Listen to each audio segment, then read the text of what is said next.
There is a blockbuster story being reported with explosive claims. This is a developing story.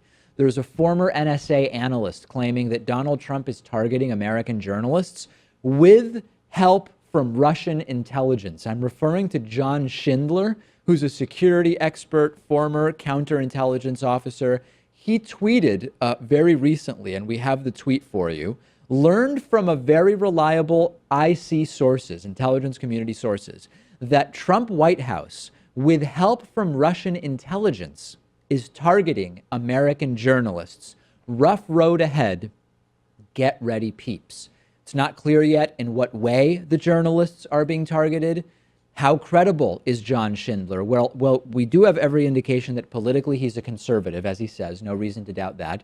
He was one of the people reporting on the Hillary Clinton email scandal pretty early on. He was one of the first people to call out Julian Assange as being involved with Russian intelligence.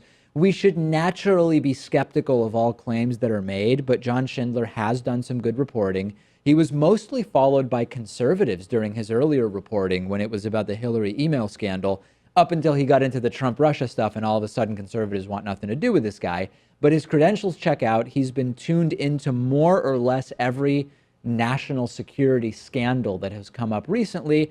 He could have ulterior motives that aren't clear yet, and his detractors, Pat, are already only talking about he had this sort of minor scandal he was involved in where, he sent a woman pictures of his penis, which doesn't exactly communicate the best judgment for a former intelligence officer. But that being said, we still have to analyze the claims for what they are. Evidence has not yet been given to support the claims, but historically, someone that generally has been on top of national security stories. Yeah, I mean, just because he's conservative, though, that doesn't mean necessarily he's a Trump supporter. So course. I have every reason to be skeptical here. I also find it kind of hard to believe that the Trump administration would continue working with Russian officials after all these hacks and leaks came out. You'd think that they would have the mind to stop doing that, but maybe they're just that brazen or that stupid, I guess. We know that they're brazen, and there's a lot of evidence to suggest that they're stupid, but you would think even the dumbest, most brazen people would say, hey, you know what? Every day there's breaking news about our connection to Russia. Maybe we'll stop working with Russia for now, if indeed we are. That's a fair point. I don't know exactly what those conversations are like.